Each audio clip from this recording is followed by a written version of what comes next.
Assalamualaikum warahmatullahi wabarakatuh. Bismillahirrahmanirrahim. Alhamdulillahirabbil alamin. Assalatu wassalamu ala sayyidina Muhammadin wa ala alihi wa sahbihi ajmain. Mahasiswa Pascasarjana yang saya hormati, di pertemuan ini, pertemuan ketiga, kita akan membahas tentang pelembagaan pesantren.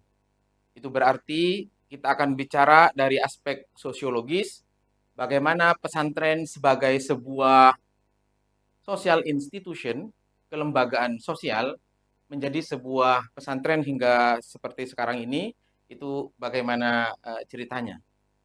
Mahasiswa yang saya hormati, pada pertemuan kali ini kita akan membahas sub CPMK yang ketiga, sebagaimana sudah kita berikan RPS di pertemuan yang pertama, juga kita sudah melakukan overview di pertemuan yang pertama. Di sub CPMK yang ketiga ini, kita akan bicara tentang bagaimana pelembagaan dan perkembangan sistem pendidikan pesantren. Jadi, ada dua hal yang penting. Pertama, bagaimana pelembagaan. Kemudian yang kedua, bagaimana perkembangan sistem pendidikan. Ini tentu dua hal yang berbeda.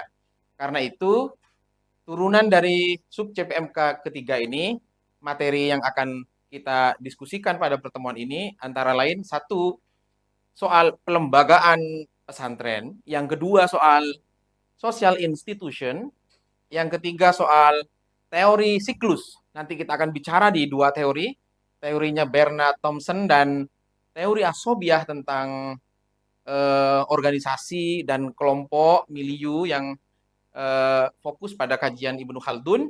Kemudian yang keempat adalah perkembangan sistem pendidikan pesantren. Saya kira itu dan bisa dipahami ya. Nah, bagaimana kita akan melangsungkan perkuliahan ini? Secara tujuan tadi sudah kita sebut bahwa tujuan kita adalah membahas tentang ini. Nah, bagaimana cara perkuliahan kita? Mahasiswa yang saya hormati, karena ini sudah pertemuan yang ketiga, maka kita akan melangsungkan perkuliahan ini dengan discovery learning, yang kedua dengan project based learning. Jadi ada 4 tahapan kira-kira yang akan kita lakukan dan lalui. Yang pertama adalah stimulasi dan identifikasi problem, ini bagian dari discovery learning. Kemudian yang kedua pengumpulan dan pengolahan data. Yang ketiga adalah verifikasi informasi dan data yang tadi sudah dikumpulkan dan diolah. Baru terakhir nanti kita akan generalisasi apa itu maksudnya. Nah, teman-teman mahasiswa yang saya hormati, sebelum kita memulai materi ini, saya akan mengawali ini dengan melakukan apersepsi. Kita coba sedikit membincang materi yang pertemuan lalu. Di pertemuan minggu lalu, kita sudah bahas itu apa itu pesantren, kemudian bagaimana sejarah pelembagaan pesantren, dan cikal bakal pesantren. Sebagaimana kita tahu bahwa dalam berbagai literatur itu disebutkan bahwa pesantren secara spesifik sebagai sebuah kelembagaan di Indonesia itu dimulai sejak zaman Sunan Gresik, kira-kira tahun 1392 Masehi. Dilanjutkan zaman Sunan Ampel 1443 Masehi. Sekalipun dua teori ini kemudian pada perkembangannya dibantah oleh Martin van Brunissen, karena menurut Martin pesantren itu baru disebut sebagai pesantren seperti hari ini itu tahun 1742, di mana pesantren Tegal Sari itu lahir. Nah, itu sebuah diskursus dan kita sudah selesai mendiskusikan itu, dan saya kira itu sudah menjadi kesatuan pemahaman yang utuh. Ini dia daftar-daftar pesantren yang lahir sebelum tahun 1900, sebagaimana sudah kita bahas ya, pesantren Al-Kahfi tahun 1400, pesantren Mojosari tahun 1700, pesantren Cirebon tahun 1700, dan seterusnya hingga pesantren Tebu Ireng itu tahun 1899. Nah, mengawali model pembelajaran discovery learning pada pertemuan kali ini, saya akan memulai dengan problem statement. Baru setelah ini, kita akan bagi menjadi beberapa kelompok, akan kita bagi menjadi 4 kelompok, sebagaimana materi tadi yang sudah kita sampaikan, akan menjadi 4. Tapi saya akan memulai dari ini. Teman-teman mahasiswa yang saya hormati, ada banyak sekali organisasi, kelembagaan sosial, bahkan kesultanan di dunia ini yang dari tidak ada menjadi ada, kemudian eksis, kemudian disintegrasi, kemudian hancur. Nah, kira-kira begitu. Apa saja itu? Kita kenal Umayyah, belum 100 tahun sudah selesai. Ada Mogul di India, ada Abbasiyah yang cukup lama. Bahkan Abbasiyah ini disebut sebagai the Golden Age. Ada Kesultanan Seljuk, ada Kesultanan Ottoman Turki yang semua melalui proses siklus yang dari tidak ada, menjadi eksis, menjadi disorganisasi, baru menjadi bubar. Ini sekedar gambaran bahwa setiap kelembagaan sosial itu pasti mengalami siklus-siklus ini. Apakah ini akan terjadi pada pesantren atau tidak? Nah, itu yang akan menjadi pembahasan kita pada pertemuan kali ini. Karena itu, saya akan bagi kelompok ini menjadi eh, kelas ini menjadi 4 kelompok. Kelompok pertama adalah kelompok pelembagaan pesantren. Diskusikan bagaimana pesantren itu terlembagakan sebagai institusi sosial. Kemudian bagaimana pesantren itu eksis sebagai social institution. Kemudian yang ketiga, bagaimana teori siklus dan asobiah menurut Ibnu Khaldun. Dan yang terakhir adalah bagaimana perkembangan sistem pendidikan pesantren hingga hari ini. Begitu, kita beri waktu 15 menit masing-masing kelompok untuk mencari dan mendiskusikan ini di masing-masing kelompok. Karena ini jumlahnya ada 20 mahasiswa, kita akan bagi menjadi 5 mahasiswa di masing-masing kelompok. 5 mahasiswa ini kelompok 1 ya. Kelompok 1 membahas tentang pelembagaan pesantren, kelompok 2 membahas tentang social institution, kelompok ketiga membahas tentang teori siklus, dan kelompok 4 membahas tentang perkembangan sistem pendidikan pesantren. Baik, kita tunggu itu dan silakan dari mana Anda melakukan kajian dan apa rujukannya. Nah, kira-kira ini. Silakan, ini file ini bisa diakses, link drive sudah kita kirim. Semua itu bisa dikaji di sini. Silakan buka buku hasil riset Karel Steinbrink, ada buku hasil riset Mas Tuhu tentang sistem pendidikan di pesantren, ini memang pure bicara tentang sistem pendidikan. Kemudian bukunya Hiroko Horikoshi soal kiai sebagai agen perubahan sosial, Manfred Ziemek soal pesantren dan perubahan sosial, menggerakkan tradisi. Ini kritik Gus Dur terhadap pesantren. Kemudian kitab kuning pesantren dan tarekat tulisan Martin van Brunissen, bagaimana hubungan antara pesantren dengan tarekat, tradisi pesantren hingga bili-bili pesantren karya Nurholis Majid. Ini bisa dibaca sebagai kekayaan khazanah di dalam diskusi masing-masing kelompok. Baik, silakan saya tunggu itu. Baik, alhamdulillah ini sudah didiskusikan di masing-masing kelompok, sudah dieksplorasi, sudah dicari di sumber belajar, bahan ajar yang lain. Sekarang dari 4 kelompok ini saya minta 1 perwakilan masing-masing kelompok untuk maju ke depan menjelaskan tentang materi ini. Baik, dari kelompok berapa? Oke, kelompok 4 dulu. Kelompok 4 dulu. Silakan, silakan. Silakan. Baik, kelompok 4 bicara tentang perkembangan sistem pendidikan pesantren. Bagaimana itu?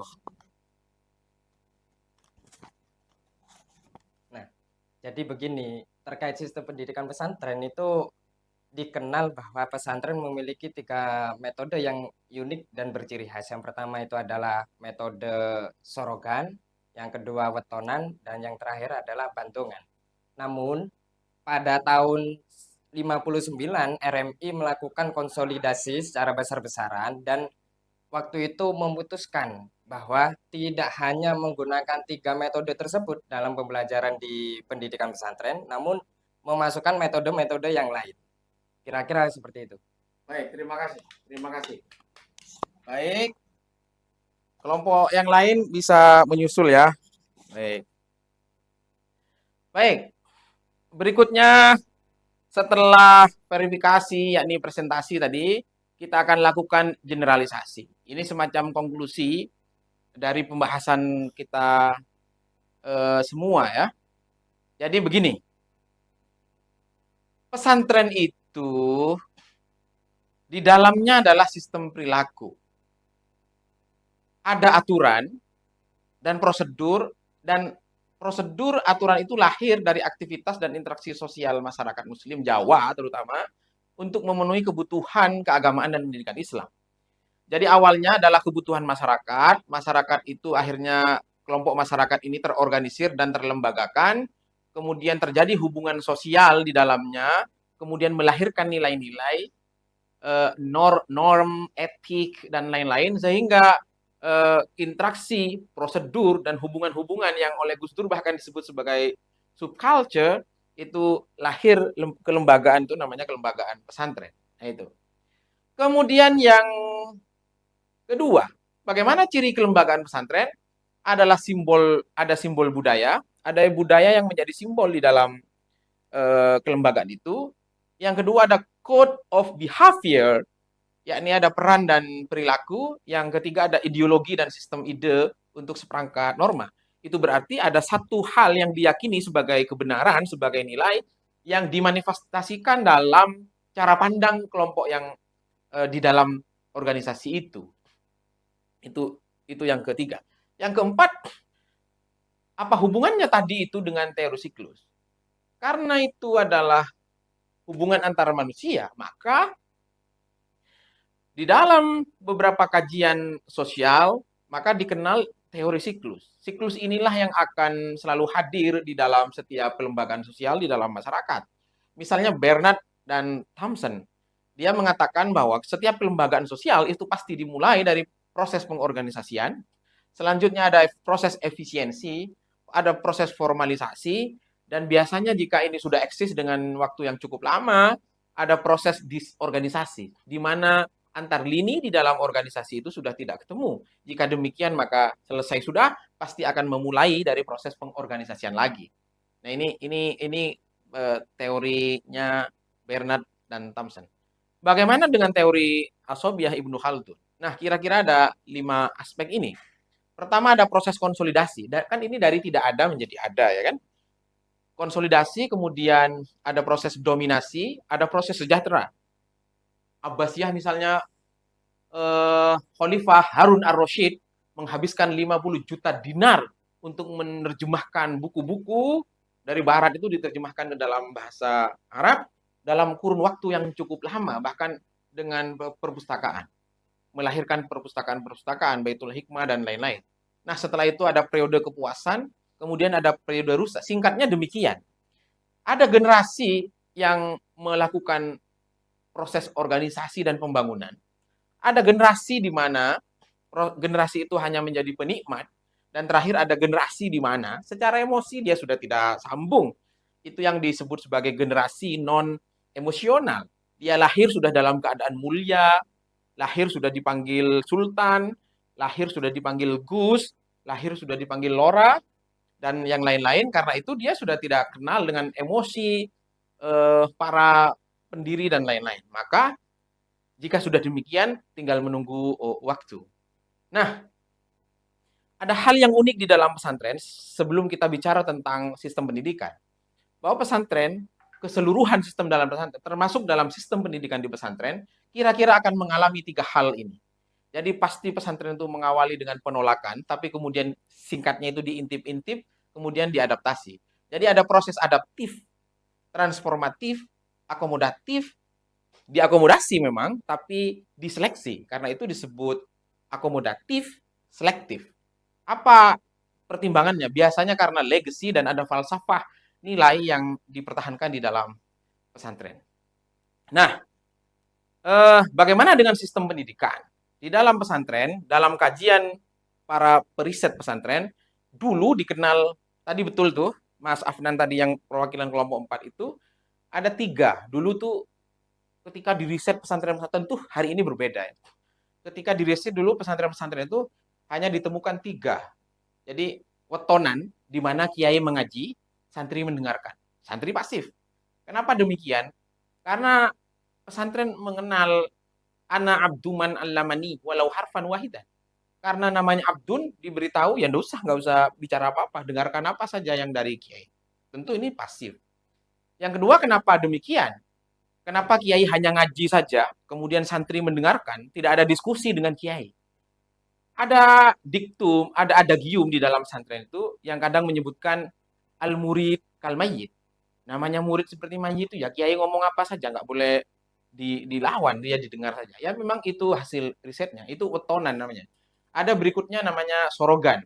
Muridnya mengaji, guru, kiai, ustadz mendengarkan kemudian memberikan penjelasan, yang terakhir bandongan mengkombinasikan keduanya. Nah, betul tadi itu tahun 1959 Robitoh Ma'ahid Islamiyah mengumpulkan para pengasuh pesantren, kemudian mengadaptasi model, pola, sistem yang baru di dalam pesantren. Bahkan yang saya kaget itu ada stimulus respon sebagai klasik conditioning yang bahkan di pesantren itu diadaptasi. Nah, mengakhiri pertemuan ini, di pertemuan yang akan datang, masing-masing kelompok tadi itu saya minta untuk mereview buku. Kelompok satu, silakan review bukunya Dr. Agu Irawan, bicara tentang akar sejarah etika pesantren di Nusantara.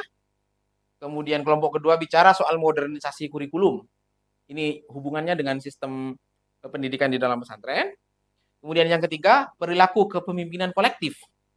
Ini bagian dari kritik Nurholis Majid dan Abdurrahman Wahid terhadap kepemimpinan di pesantren. Salah satu yang menjadi concern kajian Atikullah ini adalah dari pesantren berciri khas kepemimpinan harismatik menjadi kepemimpinan kolektif. Ini silakan direview. Yang terakhir tulisannya Profesor Abdurrahman Mas'ud, intelektual pesantren. Ada perhelatan agama dan tradisi. Jadi itu ketentuan melakukan review sudah saya kirim di link ini, bisa diakses dan di sana di link ini. Berikutnya, jika ada hal-hal yang akan didiskusikan silakan ditanyakan. Oke, karena tidak ada, saya rasa cukup pertemuan ketiga ini di CPMK yang ketiga tentang pelembagaan pesantren dan sistem pendidikan pesantren. Kita sudah melakukan konklusi dan kita akhiri bersama-sama dengan membaca hamdalah. Alhamdulillahirabbil alamin. Lalui hari-hari dengan keajaiban. Wallahul muwaffiq ila aqwamit thoriq. Assalamualaikum warahmatullahi wabarakatuh.